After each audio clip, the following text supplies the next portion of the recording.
I mean, for instance, let's think about what you believe on TV. I'm actually nowhere near this bridge. I mean, Glenn, to me, it's incredible that we can keep track of Egyptian pots from 2,000 years ago, but we lose tapes made only 40 years ago. Well, wait a minute. There is a very good explanation.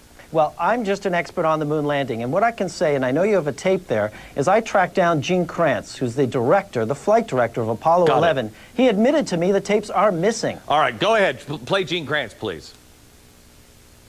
I haven't seen anything that indicates the telemetry data is even in existence, and as I said, even if we had it, we don't have the machines to play it back. But your own research has shown the telemetry data is missing. That's right.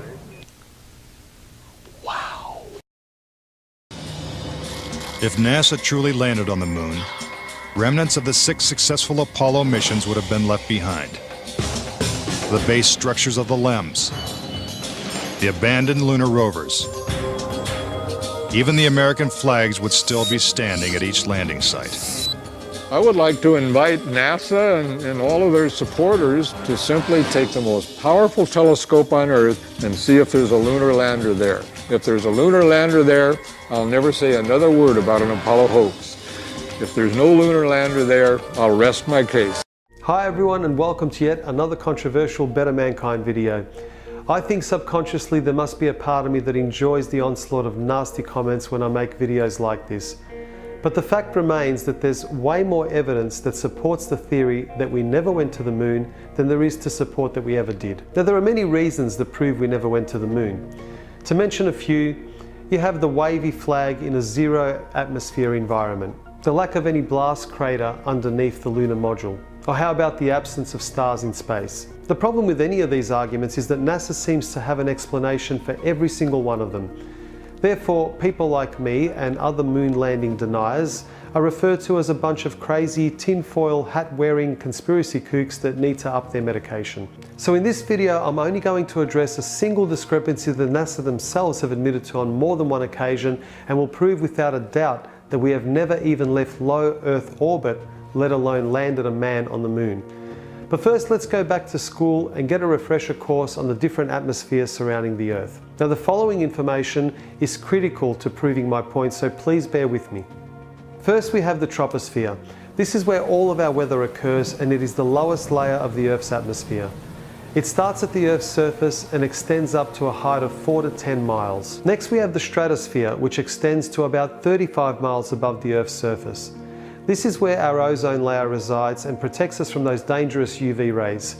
It is also the layer where aircraft travels, as it is free from weather disturbances. Now we go up to the mesosphere, where most meteors burn up on entry.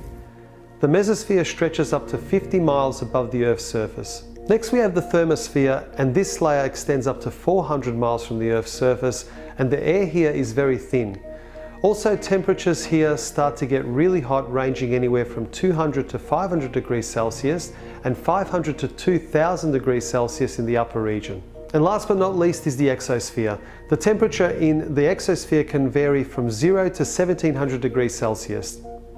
The exosphere is the outermost layer of the Earth's atmosphere and is around 6,200 miles from the Earth's surface. Now, according to NASA, low Earth orbit is around 1,200 miles from the Earth's surface. So before I tell you the reasons why it is impossible for us to go beyond the exosphere, or for that matter, even past the thermosphere, have a listen to what some NASA experts have to say about this topic.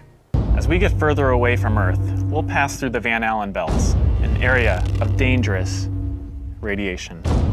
Radiation like this could harm the guidance systems, onboard computers, or other electronics on Orion. But Orion has protection. Shielding will be put to the test as the vehicle cuts through the waves of radiation.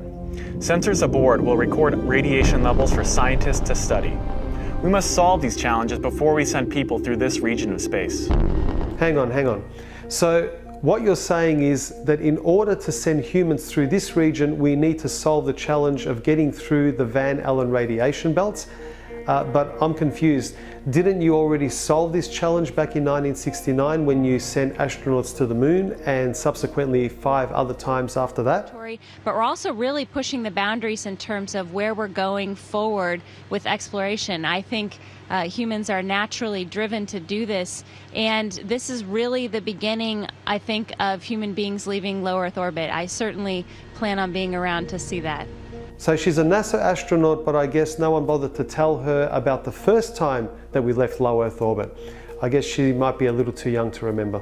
Here we have another astronaut that wasn't told about the moon landing 48 years ago. The plan that NASA has is to build a rocket called SLS, which is a heavy lift rocket.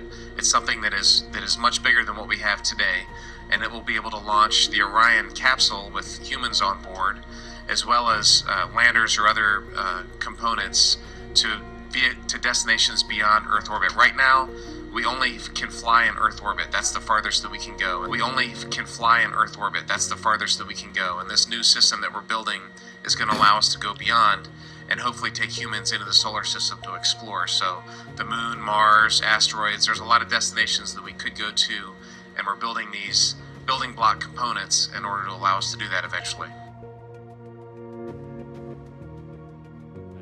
Once we travel beyond low Earth orbit, the crew will be exposed to larger amounts of radiation. So we have to design both the crew protection systems and our electronic systems to withstand this radiation. So that would mean that Neil Armstrong, Michael Collins and Buzz Aldrin were a tough bunch of SOBs able to withstand all that brutal radiation, considering these challenges are still yet to be solved. So how is it that we had the technology to achieve this amazing feat back in 1969, but we're still working on the technology in 2017, almost half a century later? Well, I managed to find a very clever and well-informed astronaut that will totally straighten things out for us and explain exactly why we're not able to return to the moon and break through those Van Allen radiation belts. Have a listen to this clever chap. I'd go to the moon in a nanosecond. The problem is we don't have the technology to do that anymore. We used to, but we destroyed that technology, and it's a painful process to build it back again. This guy, oh boy. Here's a real-life example of what can happen to you when you're exposed to all of that outer space radiation. And if you're a child with aspirations of becoming an astronaut, being a very good liar might be a positive attribute to have on your resume. Now, just by showing you these admissions of guilt by NASA, I can easily end this video now, and I would have easily proven my point without a shadow of a doubt. But I'm sure that for some of you hardened skeptics out there, this damaging evidence is still not enough. So let's take this theory of mine to the next level. This here is the lunar module now proudly displayed at the National Air and Space Museum. According to NASA, the primary materials used to build the module were aluminium alloy, stainless steel, titanium, nickel steel alloy, heat-resistant glass. Now, if this is the case, we have a very serious discrepancy here. If you remember earlier when I went through the different atmospheres that surround the Earth, both the thermosphere and exosphere have temperatures ranging from 0 to 2000 degrees Celsius. So I decided to examine the melting points of the primary metals that were used to build the lunar module. First off, we have the aluminium alloy, which has a melting point of 463 degrees Celsius. Next we have stainless steel, which has a melting point of 1510 degrees Celsius. Then we also have nickel steel alloy, which melts at 1453 degrees Celsius, and of course the heat resistant glass for the windows, which has a melting point of 760 degrees Celsius. So this would mean that the lunar module, along with its occupants, would have disintegrated well before it even passed through the thermosphere, let alone surviving the Van Allen radiation belts in the exosphere.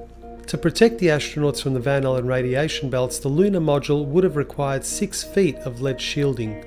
But here's what they really had for protection. Obviously, the only shielding they had was the literally paper-thin outer hull of aluminum, and their suits consisting of glass fiber, some aluminum fibers, and silicon rubber. It's very interesting concerning radiation that the astronauts were protected by a thin film of aluminum, when here on Earth they put a lead shield on us when they take a dental x-ray.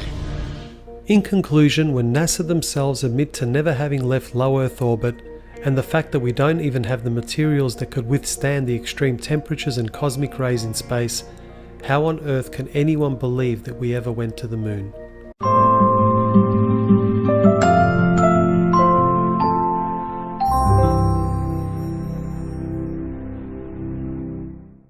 One, the world you've been taught has been kept from you. And two, one way or another, you would like to prove this out. So how is this possible? The authority in question, who created what you call the globe, is guarding all the gates. They protect the sky, the outer edge, and most importantly, the education system that shows us at an early age what they want us to see. Nobody listening to this has their own spaceship or advanced rocket program. Nobody actually owns a long-distance icebreaker. And while some of you may have a private plane, I wouldn't recommend testing a military barrier that technically doesn't exist. But then again, you have to remember that this is not the story of David and Goliath. The hidden world was never going to be sustainable forever. As a civilization evolves, the tools the authority uses as a method of control become more vulnerable. I've learned many things about systems over the years, and one thing that I find most interesting is as layers of strength increase, the higher the chance that they can be used to your advantage. But maybe I'm talking in riddles. I should be boiling it down to what can be done by showing you what's being hidden, what's important, and how it can be spread to others without looking like a crazy person. To be clear, and I can't stress this enough, do not start conversations with the word flat earth. Think of it like Fight Club. The first rule of Flat Club is that you do not talk about Flat Club.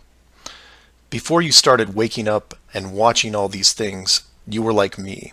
You laughed and mocked everything that was flat earth. You may have learned faster than others, but the knee-jerk reaction by 99% of the people was created the day they sat down in a classroom and stared at the globe. Look at the videos, not just mine, but others who are putting forward some great arguments, and ask the questions that people can relate to. I'm going to introduce 3 very important questions that you can use, each with a statement that precedes it, and each statement is a motivation for a different group of people. If you don't fall into one of these 3 groups, then I guarantee you know people that do. The first statement is this: you are being hidden. What do I mean by that? Well, this goes back to Clue 7 and Clue 9, which talk about the flights in the Southern Hemisphere. If you are flying a plane over the Southern Hemisphere, your flight is not being tracked. How can this be used to find out the truth? It's simple, it's quick, and it costs no money. No matter what country you live in, send a quick note to your local, state, or federal representative and ask them this question: why are citizens of our country flying over oceans without the safety net of the GPS system? And remind them that GPS stands for global, not partial. Without GPS, anything could happen to your plane and no one knows where you are. And while you're at it, remind them that the GPS system was built by the United States Department of Defense, who never does anything small. The system that is in effect now has what appears to be huge, deliberate gaps in the Southern Hemisphere only. Do not mention flat Earth. Just voice your concern about the safety of you, your loved ones, and your fellow citizens. Will they get back to you? Possibly. Will they give you a satisfactory answer? Not a chance. Because they will only have what the military gives them. What this will do, however, is create a unique buzz in certain circles that may prove to be useful later. The more politicians or high-ranking officials you contact, the greater the noise. The motivation here, as you can tell, is general public concern. The second statement is this: wealth is being hidden. What do I mean by that? Goes back to clue 2 and every other mention regarding Antarctica. In 1954, it was announced on national television that the continent was just millions of miles of rich energy resources. And by 1959, it was sealed off like Area 51. How can this be used to find out the truth? By contacting anyone you know in either the petroleum, natural gas, or mineral industry. This means ExxonMobil, British Petroleum, Royal Dutch Shell, Chevron, ConocoPhillips, BHP Billiton, Rio Tinto, Glencore, Anglo-American, and there are many others. Find anyone in these companies and make inquiries about their prospects in Antarctica. Send them the link to the Admiral Byrd interview and ask them why, if there are no environmental conflicts regarding oil, gas, or mining, why aren't they allowed to even petition the idea, even when the world's energy resources are dwindling more every day? Put the sound of money in their ear. They may not be able to break through the decades of red tape laid out in front of them, but it will create a buzz from a different side, the motivation of greed, and of pristine resources just begging to be harvested. And finally, to preface the third statement, I need to thank all the people who have sent me stacks and stacks of biblical scripture, asking me to stop dancing around the title of the flat model and call the structure what it really is. And you know, they have a point. I have put myself at a distance because I want to reach people who are outside of religious faith and even outside of general conspiracies. But for all those spiritual groups who have contacted me, I can now, however, say with conviction that this third statement is this: they are hiding God. Despite what labels I put on the flat model structure, the oldest names are from the oldest texts, one of those being called the firmament. If the firmament was indeed discovered in 1956 and it was deliberately hidden, then the ruling authority not only hid the structure, but evidence of the builders. And by builders, I mean creators, and by that, I mean what people define as God. Hiding God could be considered one of the worst ideas of all time. And if you are a person of great or small faith, you have a vested interest in any evidence that would solidify and vindicate your years of dedicated service. If a structure was found that had, for all intents and purposes, the handprint of God on it, then the ruling authority has no right to keep it from you. There are billions of people on this world who have personally dealt with the concept of God and would like to know for sure if these beliefs are well placed. Or, in short, you want to know the meaning of life. It's out there, and it's been hidden from you. Your motivation is clear. Go to your church leaders, your congregation, and tell them science probably found evidence of God in 1956 and decided to keep it a secret. If you know people of religious power, send this up the ladder. Get the word out and see what comes back. Between these three statements and questions, people will talk to people who will talk with others and eventually reach someone who knows.